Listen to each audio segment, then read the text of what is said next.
When I went for my first visa interview, I was denied because I didn't own the interview. I gave the control to the visa officer. I didn't let the visa officer get enough data, enough information about me to make a decision. Sometimes the visa officer do not reject or deny us because they believe we don't qualify. Of course, they will tell us that at this point you don't qualify. But most of the times, they are not able to grant our visas because we don't allow them, we don't give them the opportunity to grant us our visas.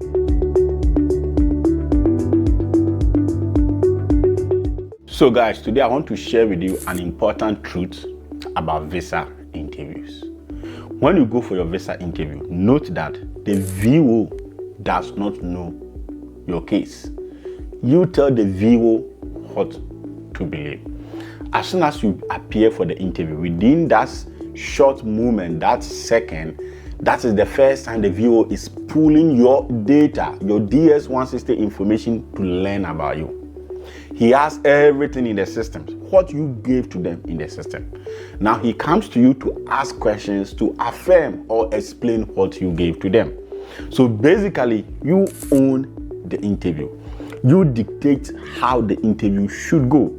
You controls how the interview should be because you tell the visa officer what they should believe. Let me give you an example. When I went for my first visa interview, I was denied because I didn't own the interview. I gave the control to the visa officer. I didn't let the visa officer get enough data, enough information about me to make a decision. Sometimes the visa officer do not reject or deny us because they believe we don't qualify. Of course, they will tell us that at this point you don't qualify. But most of the times, they are not able to grant our visas because we don't allow them, we don't give them the opportunity to grant us our visas. My first visa interview, the visa officer asked me, what do I do? And I said, I am a youth leader. So he asked, then why are you going to study theology? I explained that because I want to lead a church. She came back to ask, so why is your sister sponsoring you? By this time, I have withheld a lot of important information from the visa officer because instead of me owning and taking control of the visa interview, I gave that power and that control to the visa officer. When I was going for the visa interview, I had a lot of misconceptions. I had a lot of things that made me anxious, that made me obsessed, because now we all hear so many stories about how visa officers are quick to deny and how it is difficult to get visas and how US is this and US is that. So we go into the visa interview with a lot of mindsets that make us, that defeat us even before we get there. Most of us, I am a Christian, so I remember before I was going, I had to fast. I was fasting and praying. So just think about it. Why do I have to fast 7 days, 21 days for a visa? A US citizen coming to Ghana wouldn't fast. A German going to the US wouldn't fast. A Ghanaian going to the US would fast. I'm not saying fasting is bad, because for some people, they fast not just because they believe the fasting will help them get their visas. They fast and they pray because that is the only way that will help them get their confidence, for them to know that God is with them. I understand. But sometimes those faith practices also makes us anxious. Just ask yourself, why do we have to fast for a visa interview? I'm not saying it's wrong, but what I'm saying is that some of these things make us anxious, so we give control to the visa officer because in our mind we think the visa officers hold our destiny. We have some kind of obsession, some kind of ideologies about how US is, how our study in the US will make us feel. There are some people whose plan and ability to come to the US is also to prove a point in their family, to let people know that they've also traveled, to let their family know. And there are some people, indeed, when they travel, the whole family is looking up to them. They are going to be the light in the family to travel, the only one to travel, the only one to take that light and to shine it on the family. So that becomes a source of all that be that. It's like your entire world, your entire success in life depends on the visa officer. So when we go, we give them that control and we think that they own us. We think that they have the power. they have the power to make our dreams come true. So we give them that power. No. When we go for the visa interview, we own it. We decide what to tell the visa officer. And I always tell people, there are some stories you cannot share at the visa interview, even no matter how true they are. It doesn't mean you should go to the interview room to lie. But what I'm saying is that the purpose of the interview is to dictate a strategic story that will help the visa officer make a decision about your case. So you ask yourself, what is about my case? What is about my situation that needs to be highlighted? You have a lot of funding, but most of your families are in the US. So you don't have ties to the US. What stories do you have to tell around your funding to highlight your funding instead of your family? So that the visa officer wouldn't become conscious of it. Now, also, visa officers have done the work for a long time and they know how to deal with that psychologically. So when we go and we say something, they begin to type and we think they are searching online to confirm whether what we are saying is true or not. I know a student who went to a visa interview with a claim that a company is sponsoring him. And when he told the visa officer that he's being sponsored by a company, the visa officer asked, okay, so what is the name of this company?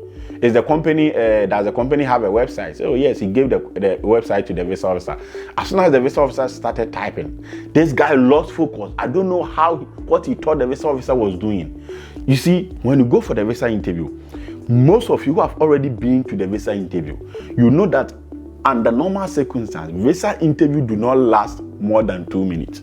In places like Ghana, Nigeria, Abidjan, Eswatini, India, China, visa officers don't have time to even check documents.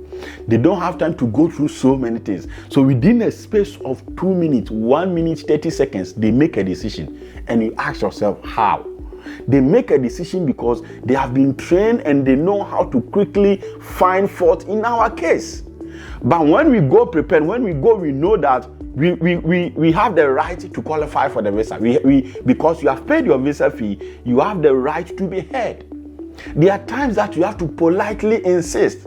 Recently, I coached someone who went for visa interview for an F2 visa. When she went, the visa officer asked her details about her husband. He said, why did your husband travel to Eswatini for his visa? And he said, because by the time my husband was applying for the visa in Ghana, there was no date.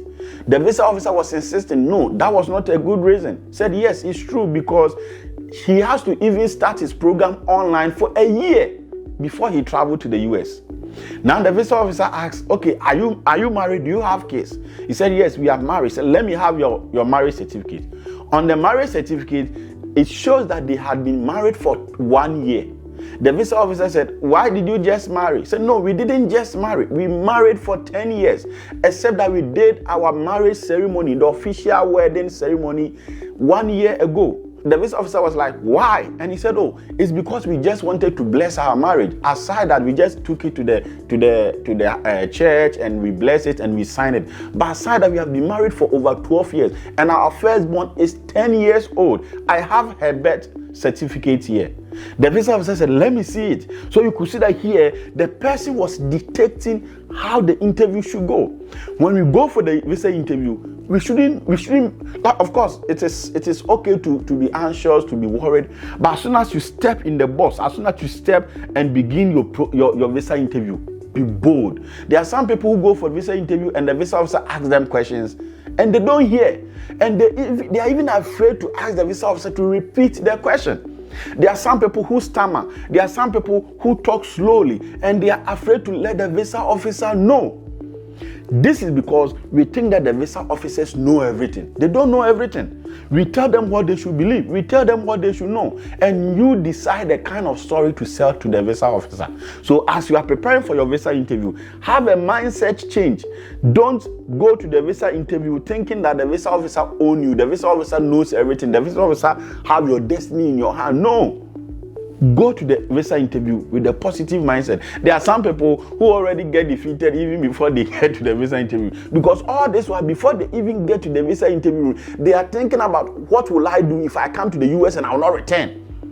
The person have not even yet received his visa. He is thinking about how he will overstay. All of these make you anxious. all of this doesn't make you sound genuine. Most people are going to the visa interview because they want to travel to the US. They are not actually coming to school. And they are rather thinking about what they will do when their visa is approved instead of focusing on presenting themselves as a student. Because even if you don't want to come to the US to study, so far as you have an I-20, you should prove that you are a student. We don't encourage people to use that route because the more people fake the system and the more people misrepresent themselves, the more it affects genuine students who are preparing to come and study in the US.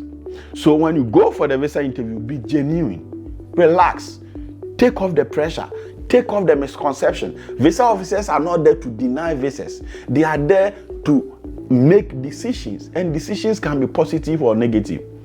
Even now, the Trump administration's policies and regulations have made things more difficult. So there are times that you get visa denied, not because you didn't qualify, but because the visa officers and their own policies didn't allow them to approve your visa. Recently, we've seen the higher rejection of people coming for B1, B2 visas.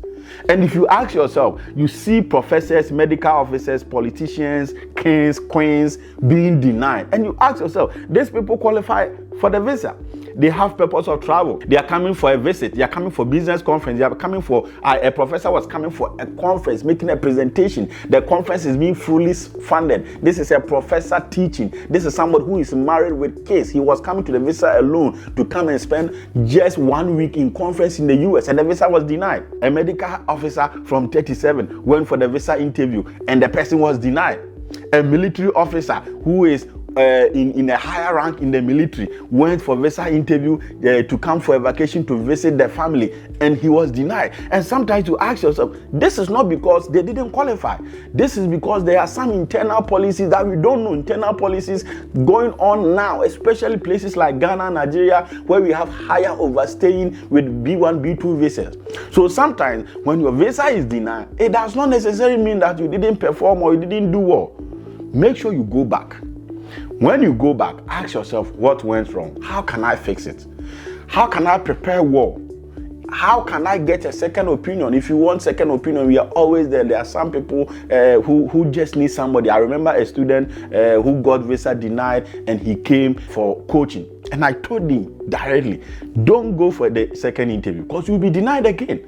Let's do this, let's do this, let's do this. And after 9 months, the student just a week ago got his visa after waiting for 9 months to reapply to other schools. Sometimes you need to be patient. You need to take your time. You need to relax. You need to reassess things. That will help you approach your visa interview well. I hope this helped. Please let me know your thoughts in the comment section. And if you are new here, consider subscribing, like, share. And always remember that theology is fine. Trust me.